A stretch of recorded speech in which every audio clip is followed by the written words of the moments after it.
This just proves we're on the verge of something special, as with all the talk surrounding Patrik Laine heading into this season, some pros, some cons. There was a recent video uploaded by the Habs YouTube channel that shows some behind the scenes as to how Coach Marty and the rest of the team treat Patrik Laine, and there was one quote from that and one quote from the Rebuild Season 2 trailer that just highlights Patrik Laine is about to set the world on fire. We got to dive into what he's about to do this season. Oh, it's unbelievable. But also, there's an article from Montreal Hockey Now talking about our top prospects, and there's one guy that we really have to dive into right now in Joshua Wise. His future is uncertain, maybe more uncertain than a lot of others. And also Cole Caufield snubbed again somehow. All that coming up on this episode of Habs Digest. It just keeps happening, Jesse. I don't know why. Now look, I'm just going to preface this by saying, like, I can get the argument for some of these guys above him, and I think it's okay in the eye of the beholder, but NHL Network released their top 20 wingers, and you can see the top 10, look, I'd feel okay that Caufield's not in the top 10. I'm not gonna lie. I think that's fine.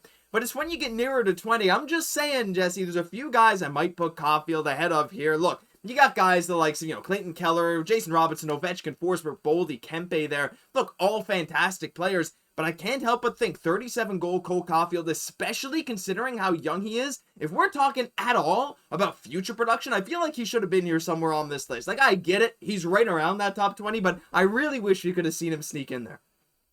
And better production than Brady Tkachuk as well. I think important to note. But again, that 37 goals, Josh, important to highlight, that is tied with Kucherov and Kaprizov in terms of goals. Now, that wasn't the very top, but that was near the top of the NHL. Very important context. Josh, I just find it interesting that, like, Matt Boldy's getting on this list.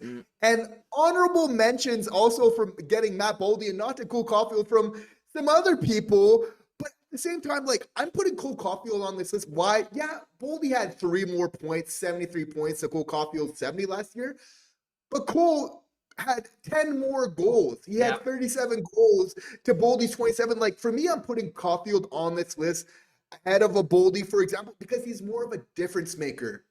He doesn't rely on other people quite as much to really make an impact for your team. And for me, that really matters. The guy who's really putting it at the back of the net. We know how many times, like for Cole Caufield, whether it was in overtime or really just getting us those goals with those amazing stats to win the game. That's what a goal scorer does for you. Is he really clinches it. And I think that in these models there should be a little bit more love given for that side of things. But I mean, that's why we're here on Habs Digest. We're making sure that Cole Caufield gets his flowers because, Josh, I feel like it's a situation kind of similar to Nick Suzuki where, like how last year he got passed up for Team Canada at the Four Nations.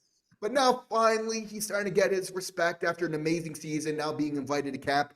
I see the same thing happening for Cole Caufield where he's going to jump onto that list next year and never really kind of relinquish it until his career is done because he is just that much of a difference maker for the Montreal Canadiens. 100%. And look, again, there's a lot of young guys there above him as well, but there's some older guys, like an Alex Ovechkin. Amazing that he's there still after a phenomenal season, of course, breaking the record. But, like, some of these guys might get aged out. Kempe had an unreal season, but, he's about to be 30. He's about to sign a huge contract. Yeah, very, very interesting. Let us know where you would have Cole Caufield down below, because, again, 4 points in 5 playoff games, second leading scorer behind Lane Hutson, which I forgot Hutson was a point per game in the playoffs. Still insane that was the case. But yeah, let us know where you'd have Cole ranked down below. But in terms of other rankings, Jesse, again, we'll link this article down below from Mark Dumont, Montreal Hockey Now, but they're going through all the Habs' top prospects, and we got to number 9 today.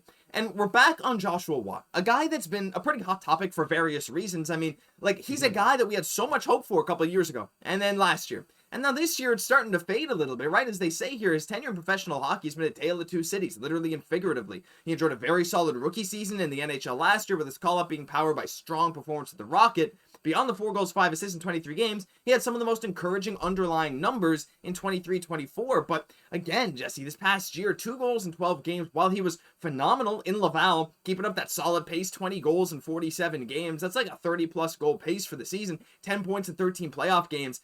It feels like he's getting pushed out of, I want to say, like, the rotation of forwards. And, we have him at number 9, but as the days go by, Jesse, as unfortunate as it is, I love that we have a top 10 prospect in our system that we genuinely can't really see a future for in the forward core unless he takes a big leap. I think that's a bonus to the Montreal Canadiens system right now and how good our top 12 forwards have been. But, like, I don't know, Jesse, maybe I'm being a bit of a negative Nancy here, but with him reaching the end of his contract after this year, I seriously wonder what it's going to like next summer when we have to make a big decision on him.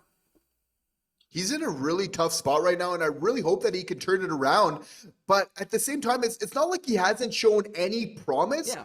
It's more about how does he kind of round out his game going forward, because again, he's probably not going to be that first or even second line type of guy. So it's what other skill sets is he going to bring in to kind of complement it? And that's going to determine if Joshua Watt can make it to the NHL, or, maybe fall into that category that we sometimes see, Josh, of a very good AHL player. Mm-hmm.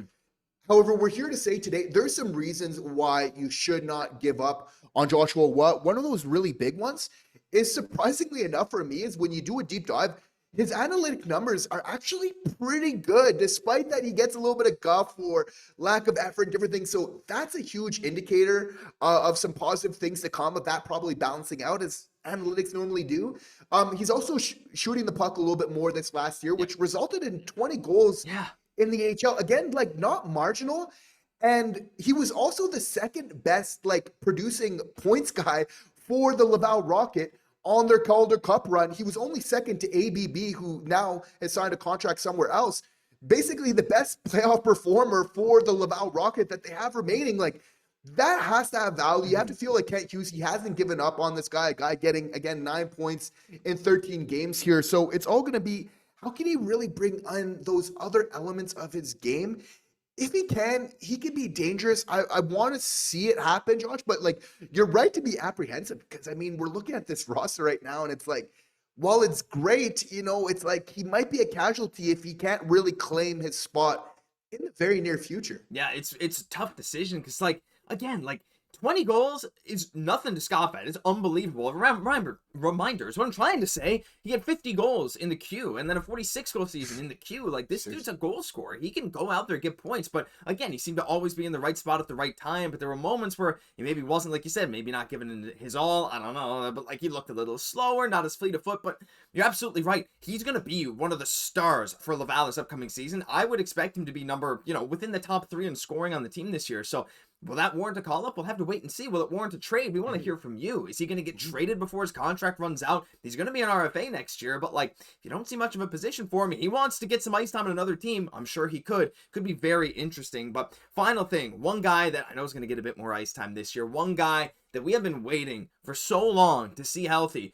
We saw a glimpse of it this season, Jesse, but that's Patrik Laine, and want to just go into this now because he is a hot topic as of late because of some of the quotes that were coming out. And again, the Montreal Canadiens posted a mini recap of the 2024-25 season on their YouTube page. Please go watch it. It's amazing, start to finish. But Patrik Laine was featured in this pretty heavily, and there was one part where Coach Marty said, I only know very little of what you've gone through, but what you did tonight and seeing you work to try and get back and join your team, scoring your first goal as a Montreal Canadien, the first of many. For me, you've inspired me. Thank you very much. The fact that, first of all, Marty's getting me ready to run through a wall for him. And imagine to hear that, a guy who's gone through what Patrik Laine has gone through, to hear thank you very much from a Hall of Famer, a guy who was the MVP of the NHL, to hear that you've inspired him, absolutely unbelievable. Not to mention the famous quote that has been all over social media the past few days, those who bet against me will lose their money. That comes from the season 2 trailer of the rebuild. So we'll get to see when he actually said that last season. I can't wait for season 2 to come out.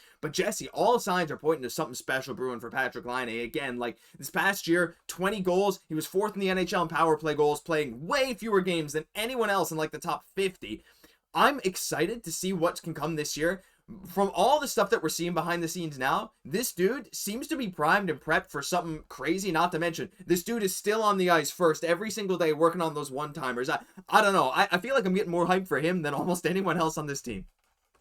And Marty's right there with you again, keeping it super real as he always does. And again, nice to see Laine getting that love, because when we're watching that mini recap, he was the star of that, right? It seemed like he was more heavily focused than any other player, and kind of right in certain ways, but it's that feel-good story that's we're not making the playoffs without Laine. Dobesh is a big part of that. Carrier, obviously the seasons from Nick Suzuki, and maybe we don't want to discount our core guys too much, but it's Laine's kind of impact on all of this was huge, and just the vibes and turning things around where he could just kind of just light up the net night after night. Was really that difference maker where we just needed goals and bunches, and he provided something that was missing.